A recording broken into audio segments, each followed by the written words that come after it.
DreAllDay.com.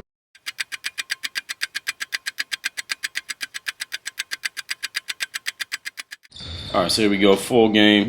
This is a full court one-on-one game. Game goes to 16. Every basket's worth 1 point. When I play one-on-one, I always go by one. So I'm going to just give my blow-by-blow analysis of what's happening in this game as I do as usual. You can check out more games on my one-on-one playlist. I got 2 of them already.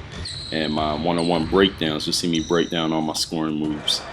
In the one-on-one breakdowns playlist, I'm putting those videos out probably on Wednesdays, but they may come out on different days. If you just search one-on-one breakdown videos on my channel, you'll see them. Alright, so we both trade missed jump shots from the mid-range area to start the game. So I'm coming down in the right wing, getting to that post position. He's kind of letting me get into that post a little bit too easy. And then I hit the turnaround J over him. That was a good challenge, but I got the size advantage on him. So I know I can get that shot off over top of him anytime I want. So if I was him, I would think defensively what he's got to do is he got to put more pressure on me to not let me get to that 15-foot range. So the foul line is 15 feet from the basket. So once I get to about the foul line area, I can pretty much get any shot I want. I know I can get a clean look over top of him because I'm longer than him, I'm taller, I can jump higher. So it ain't really nothing he can do at that point unless he try to go for the steal. He might get 1 or 2 if he keeps reaching me with another turnaround. A little shot fake. Again, same area, that foul line area. He's got to kind of put pressure on me to not let me get to that spot, or at least make me work harder to get to that spot. But the give and take when he does that is giving me the opportunity to possibly beat him off the dribble going to the rim, which I can also do. So he's really in a catch-22 that he ain't got no choice but to get scored on. Me through the legs, pull up from about 3-point land, knock that down as he backed off a little bit there.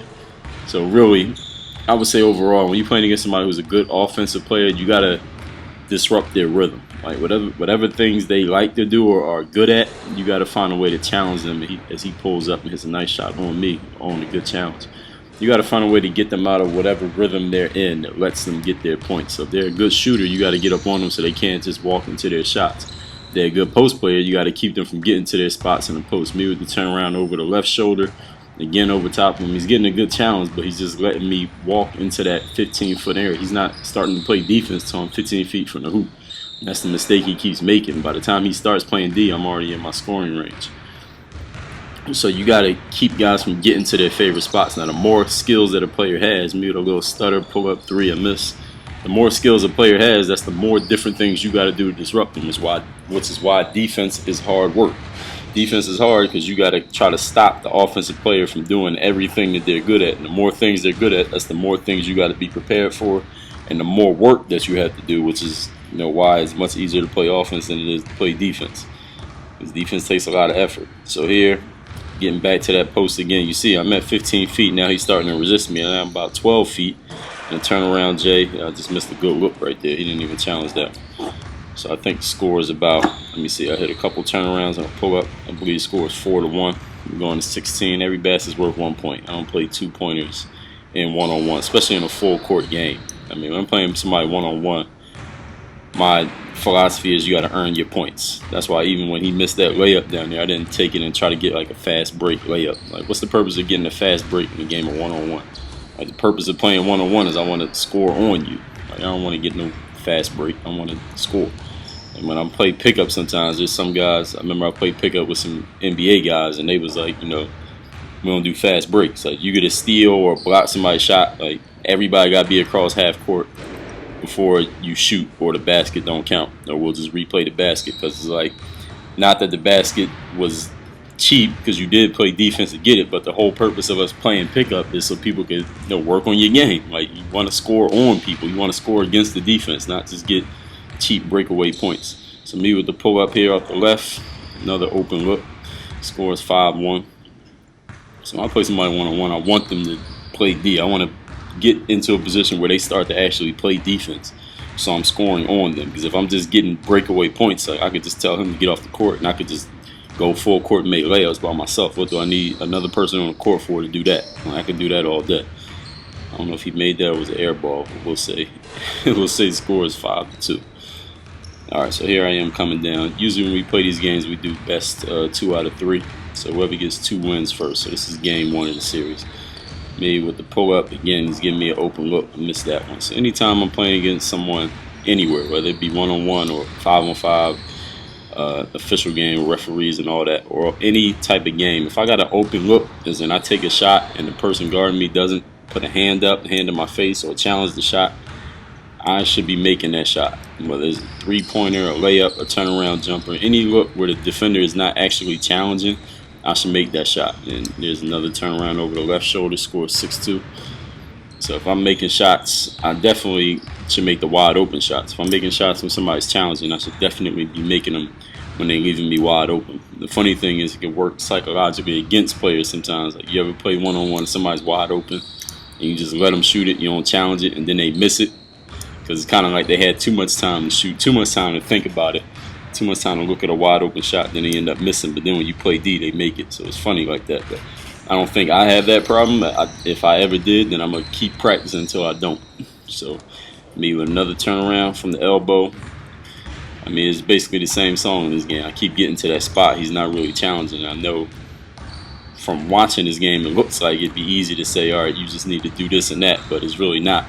Because there are other skills that I got. If he was to change his defense, I got other skills to attack him with that I'm not utilizing in this game because I don't need to. He's not putting me in a position where I have to do anything different. So if I keep getting the same shots, which is this, the pull-up three-pointer, that's 8-2.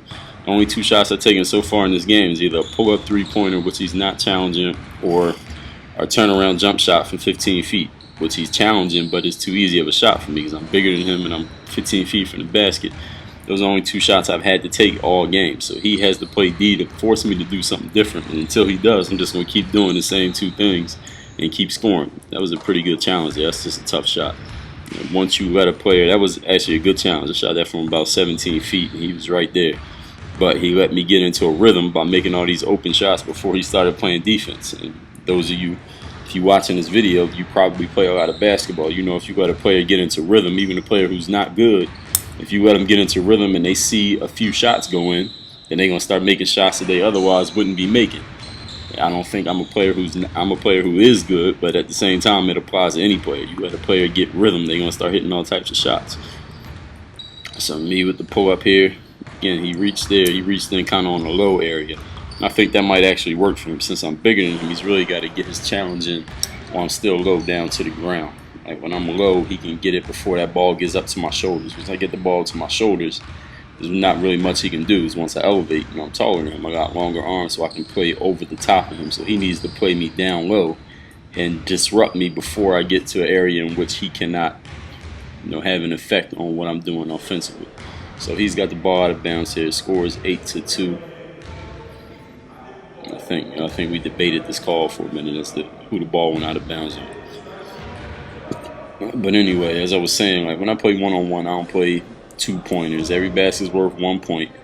We don't really get to arguing over calls and none of that shit. Like we get to arguing over a call, we can't decide. We basically shoot for it, and we just shot for that when he missed, so it's my ball. So not too much arguing over calls, not too much bullshit, not too much foul calling. We just playing, So I don't like playing a lot of pickup anymore like I used to, because that's what ends up happening. Guys arguing over calls, calling calls and stuff like that. So there's a lot of bullshit. So here we go. My ball now. I'm up 8-2. I'm getting down to the foul line area now. I'm way too deep there. And I just missed the easy one right at the front of the rim. All right, here he is coming down top of the key. Cross over to the right. He got a good look there. He got me on my heels a little bit with his crossover. I wasn't fully in my defensive stance. Took that play off on defense, and he took advantage. So now scores 8-3. Me down to the foul line area. Again, now you see him start to reach in. That's really, and he fouls me there as I go on my way up. Which he fouled me a few times here. I don't really like calling the foul. I expect the guy. Like, you respect the game. You foul somebody, you give him ball.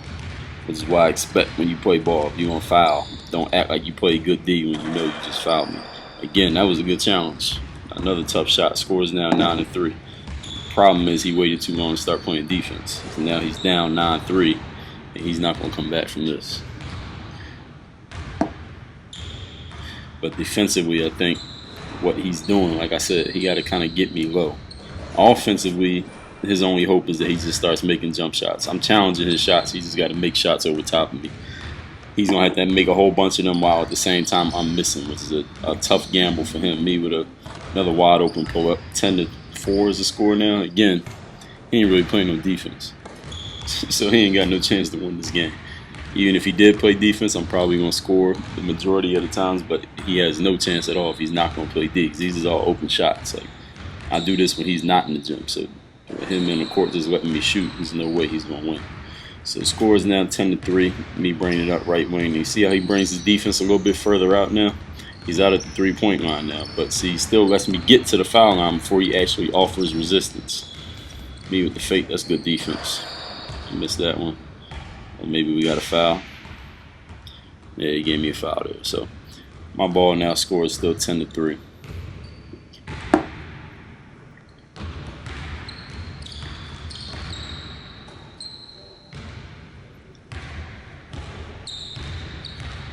To the foul line, turn around, wide open look. Same song. 11-3. It's close enough to the score. And when I'm going up with a player who's smaller than me, he's reaching to try to block the shot. That's not really a sound strategy. The only thing you could do if you're guarding somebody who's taller than you and they're going up for a shot, you shouldn't reach to try to block it, because all that's going to happen, you're not going to block their shot. The only thing that's going to happen is that you're going to hit them on the arm and foul them. And if you're playing in an official game, another easy bucket. If you're playing in an official game, all that's going to lead to is them getting free throws, which is the easiest shot in the game, free throw on a layup, because there's no defense, a free throw. So, and when you're playing in pickup, you're just going to end up fouling people. You're not going to block somebody's shot if you 6 feet and they 6'4" with long arms, and they can out jump you. What you got to do is put a hand up in there, try to get a hand in their face. So instead of reaching for the ball, which is up over their head, you want to reach for their face and kind of try to block their view of the basket. You got a better chance of having an effect that way. Me with another turnaround, another bucket. You got a better chance of having an effect that way. If you can't get to the ball on its way up, the best bet is to get really low. Use the fact that you're shorter. Use your low center of gravity. And the fact that they're taller, they got a higher center of gravity. Try to get to the ball, somehow disrupt their rhythm of dribbling and or shooting while the ball is still beneath their waist. Once the ball gets above their waist and they're taller than you, your goose is pretty much cooked. You're going to have to hope that they miss shots. So here I am, about 3-4 points away from ending this game. Me again to the foul line. Again, he gives me an open look, and again, and you gotta say what's happening. You see the video. So now, scoring this game is probably gotta be about 13-3 at this point. All right, he's bringing it up right wing. See, defensively, he's not really making me work. I haven't really been talking about every shot he's taking, but every shot he's taking is a jump shot. So all I got to do is just stay between him and the basket, and when he shoots, I'm jumping and challenging. He's making a few. He's made 4 shots, and he's missed about 10. So he's not really making me work on defense. So really, this is just an all-offensive game for me. I'm not really having to put any effort out to get the ball back. And then on offense, I'm having to put effort out to score, but I don't know any player who gets tired from scoring. Players get tired from playing defense. So you got to make the guy work. You playing against somebody 1-on-1 or 5-on-5, especially if that player is they're more skilled than you. They got the skill advantage. You got to make them work. Somehow you got to make the game more difficult for them. If y'all both putting out equal effort and that player is better than you, then how you gonna win? You got to put out more effort, make that player work harder, make them do stuff they don't want to do. That's the only way you're gonna win in the long run. I mean, you might get lucky 1 game or 2, but in the long run, the only way you're gonna win is by making them work really hard. Oh, right there, he finally got a steal. He got lucky there, and he beat me to the ball and made the shot. Now, see, those are the kind of plays he needs to make. Like, he needs to play like that for a whole game if he wants to have a chance of beating me. Now, he got that steal. How many steals is he going to get overall? I mean, if he keeps reaching for steals every play, eventually I'm going to get around him as he reaches, and I'm going to get an easy layup. Now, see, he's trying to get a steal again there. I got an easy shot from 8 feet, but I missed that one. But that type of effort he gave on that play, reaching in, timing my dribble, knock the ball away, then hustling to beat me to the ball, and then making the shot. Like, he has to do that every play if he wants to have a real chance of winning. But who has that? Who has the type of energy to play like that for an entire game? Very few people are going to put that much energy and effort out for an entire game. that's why it's difficult. It's difficult to play defense when you're playing against somebody who has, you know, a higher skill level than you, or a talent level, or ability, whatever you want to call it. All right, so I'm pretty close to game point here. Backing down again into the paint. See that drop step got outside of him? There's really nothing he could do there. So I'm at game point. Now I just need one more bucket. I missed a couple in a row there. A couple easy shots, but you see the looks that I'm getting. These are easy looks. Him with a nice pull up there. It's just too little, too late. But I'm getting all these easy looks. Eventually, I'm just going to start making these shots as I was at the beginning of the game. I might miss a few, but this is not a strategy. It's not playing defense the way he's playing is not a strategy. It's going to win a game. You're going to end up losing. So here I come, in and out, game time. Thumbs up to like the vid. Work on your game.